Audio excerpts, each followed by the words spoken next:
very sorry for your loss. And I don't want to camp out on grieving during our time together, I really don't. But I do want to spend a little time with it because I've argued for years as a pastor that grieving is the most difficult work we do this side of eternity. It's difficult because it's sorrow. Grieving is sorrowful. And yet it's an interesting topic to me because it's the very sorrow that you feel on days like today that measures the love and affection that you have for your loved one. That's how you measure it. I think Queen Elizabeth I said it as well as anyone. She said that grief is the price we pay for love. In other words, we grieve because we choose to love. And what I've discovered on my own journey is this: anywhere there's deep grief, there's always great love. I know you love her greatly. I know that you miss her deeply. And one last time, I am so very sorry. Well, we have a special blessing about to happen. Anytime I officiate a service and I get to hear Amazing Grace, that great hymn of the faith, the great hymn of the church, I've always said the lyrics in that song are the testimony of every believer from generation to generation. I once was lost, but now I'm found. I was blind, but now I see. So I am going to invite Aaron to come up and bless us with your gift of soul this morning.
Well, I have learned a lot in some 30 plus years of pastoral ministry and the number of families, precious families just like you, that I've had the opportunity to serve and celebrate their loved ones. I would love to share two very specific things that I've learned with you this morning. The first one is this: I've learned that every life is unique. Every life is unique. I'm a big fan of a neurologist in Auburn. His name is Dr. Oliver Sacks. And Dr. Sacks would intentionally cultivate relationships with his patients. He was genuinely interested in what was going on in their lives. And when he would lose a patient, he was very troubled by the loss. His way of dealing with the loss was writing. Writing was his therapy.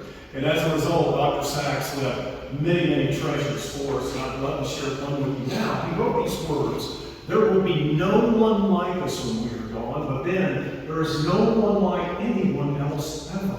When people pass, they cannot be replaced. They leave holes that cannot be filled. So true, isn't it? In other words, what Dr. Sykes was saying was this: there was only one daughter like Phyllis. There was only one sister like Phyllis. There was only one in-law like Phyllis. There was only one wife like Phyllis. There was only one mom like Phyllis. There was only one Grandma Phyllis. And there was only one friend like Phyllis. How unique was she?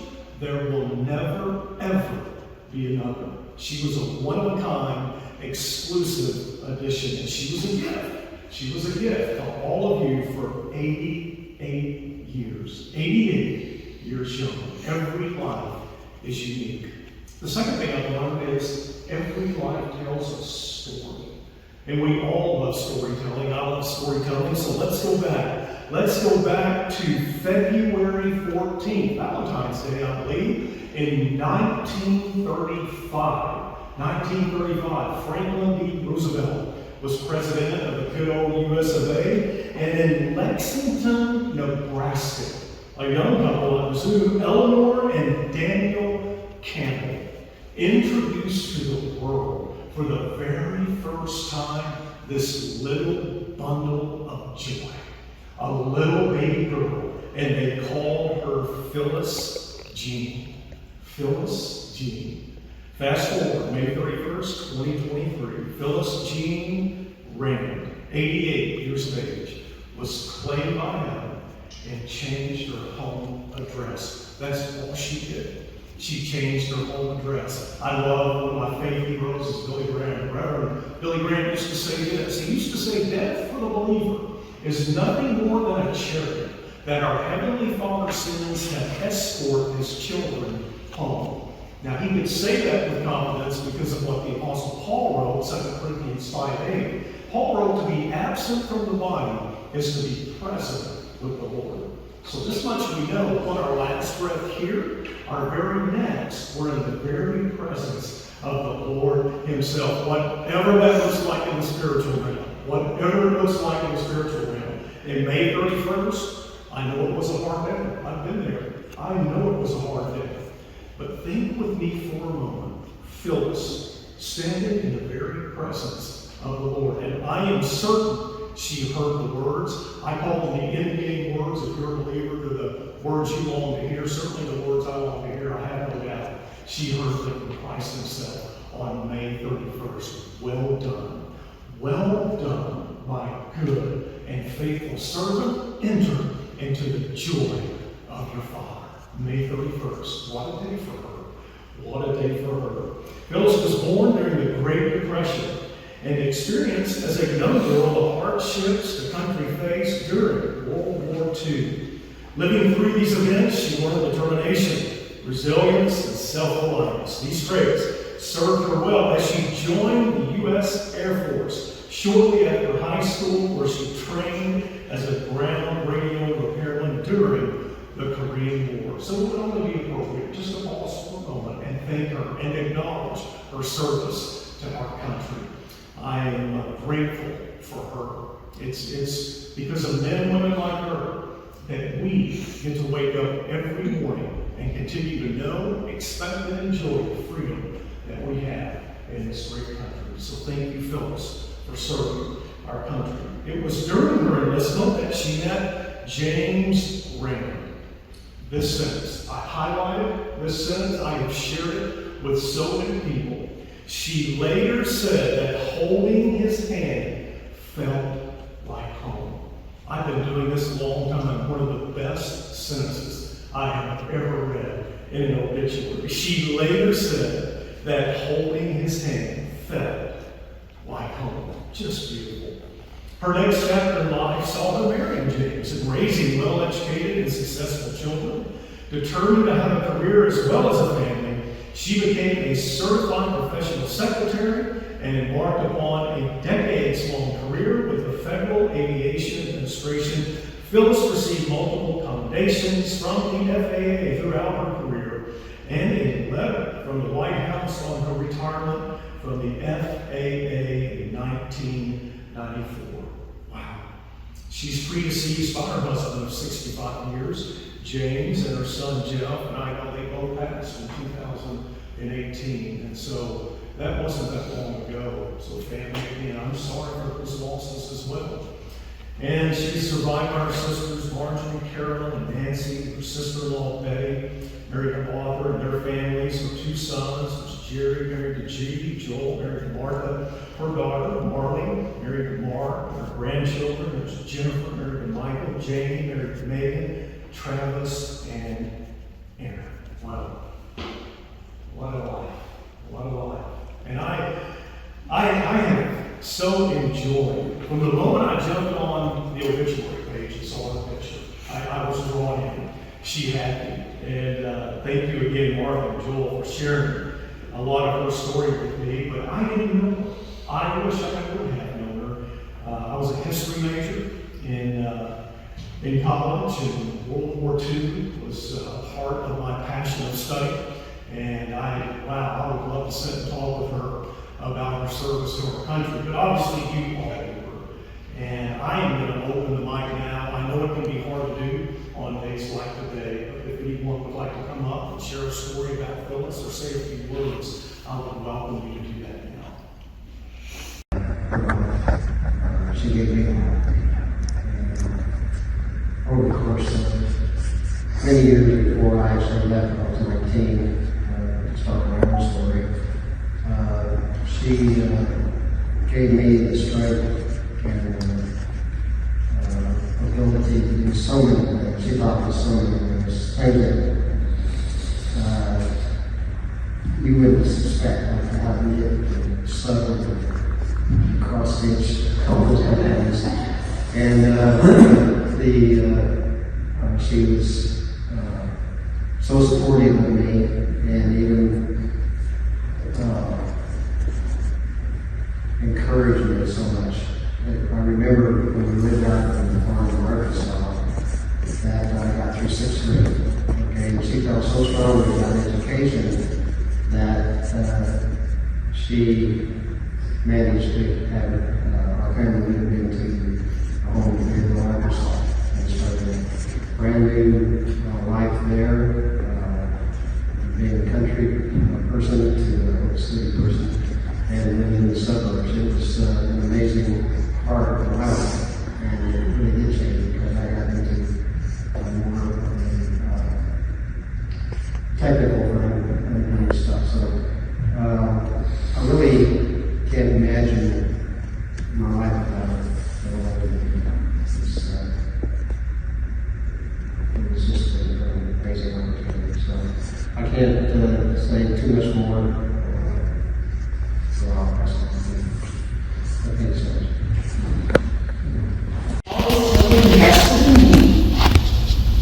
She got me ballet, gymnastics, and she always encouraged me to be creative, and always had like classes after school, to the clay, gymnastics there. And she was always there, and she always took me to the library, like Jerry said, she totally taught me a lot of things. I didn't get to learn many, but did sewing and everything. She tried to teach me watercolor, painting, figure painting, and I climbed out the window. And I went to paint, opened up a can of paint, and I painted a bunch of wood. And it was like a 4 or 5 or something like that. But she did have a sense of humor, it's kind of dry, but I just remember seeing her smile on the obituary, and she just did have a smile to that.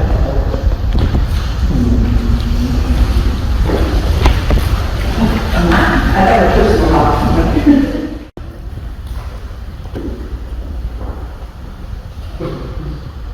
I could just tell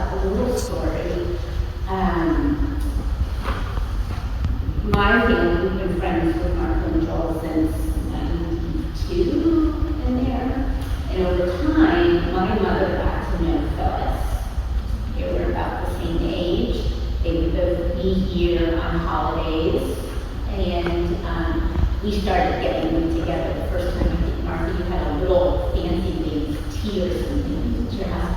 And they became friends of sorts. They didn't communicate when they weren't together, but when they were in town, we'd get them together. We enjoyed seeing each other. We were about the same age. My mother also had a career in the civil service. They had some common things. And one of the funniest stories I have is that it was Easter. I think the last Easter we spent together. And I brought my mother, and she has Parkinson's, and she's in a wheelchair, and Phyllis was struggling a little bit too with her physical abilities. And the Mark and Joel got this nice long table. We had a lovely Easter dinner.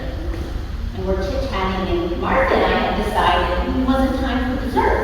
We thought we were going to wait a little and have dessert a little later, and we're just doing our own thing. And there is my mother sitting next to Phyllis.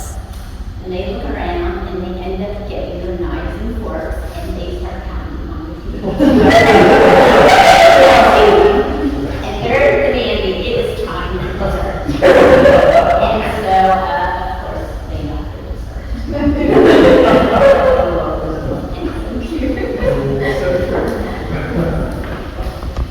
Thank you. Well, death separates us from our loved ones, but they live on, don't they? They live on in our hearts, they live on in our minds, and they live on in our memories. And I get to say something now I long to say in each and every service. Unfortunately, I don't always get to, but today I do. It makes me so happy that I do. This was a woman, Phyllis was a woman who not only lived a legacy, but she leaves a legacy. I mention that because it is no small thing. It does not happen by accident. I did not know her, but I do know because of the legacy she leaves that she was a woman. She was a woman who prioritized her life well, and she was a woman who invested her life well. That's who she was. That's who she was. Linda Ellis is another one of my favorite authors. She received a lot of attention several years ago. She wrote a poem called Dash, and she also writes on the topic of legacy. And I love what she writes, family. Her words are your words this morning. Linda writes, concentrate on the legacy your loved one has left behind. A legacy of love, laughter, and the particulars of her life are yours to remember, to cherish, and to keep alive. Don't turn off the light in your memory that represents a life because it is no longer here. Let it shine on forever. And it will shine on forever, in and through each and every one of you as you continue to tell the Phyllis stories from generation to generation. Speculate, we don't really know, but it's kind of fun to speculate. And as I got to know her life better, the first thing that came to mind when I asked that question, I wonder what she would say. I think she would borrow words from that great theologian, Winnie the Pooh, who said, how lucky I am to have something that makes saying goodbye so hard. That pretty lady. I told these two on the phone, that picture, I love that picture. And I was told the skin tones weren't airbrushed, but she had beautiful skin. Oh my gosh. 8 years old skin like a baby. Yeah. I've seen her, you saw her skin, her skin is still lovely. I saw her skin out everybody's house. I mean, seriously, it's lovely, and her skin is still lovely. Wow. And I've pointed friends and other ministers on like, Wow. look at that. Amazing. Look at that smile. Yeah, somewhere between 700 and 800 services, I keep every single one of these. Every single one of them. Phyllis will go in my Mayflower, and I keep them for 3 reasons. 3 reasons. One is this, I get to pull it out every day. Well, there's that smile. There's that lady with that beautiful skin. There's that lady with all the chocolate and a sweet tooth, just like I do. And the first reason I keep them is I like to be reminded of who I'm going to get to meet one day. I get to see that smile one day. Second reason I keep them is to remind all of you that you will be prayed for every day going forward, not only by me, but the ministry team that I'm a part of as well. We have networks all over the country. You won't be forgotten. I promise you that. And then thirdly, it reminds me to tell you that just like you all, in just a few minutes, I'll exit the chapel. I'll exit those front doors, just like you. But I won't exit your life. Okay, any family that I have the opportunity to serve, if you ever need to talk, if you ever need prayer, if you ever have questions, I may not be able to answer them all, but I'll say, listen, I promise you that, and I mean that. You guys know how to reach me, and the funeral home knows how to reach me as well. So I don't work for this funeral home. I get to work with them occasionally, and I love this location. Anytime they reach out to me to ask about my availability, I'll always say yes, if my calendar allows, because I know before I ever walk in here that you have already been served with excellence by the staff here. And so they make it easy for me just to jump here and do what I love doing best, and that's serving families during the time of loss. So family, friends, Lord bless you. The Lord keep you. The Lord make his face to shine upon you and be gracious to you. The Lord lift up his countenance upon you and give you peace. And that's my earnest prayer for you all as we go today, that you would go home knowing the peace of God. This concludes our time together. God bless you all. Let me know if you need anything, okay? Thank you. A few more minutes, yeah, packing things up and taking some more pictures, and then go back and hope to be at the house. Okay. Okay.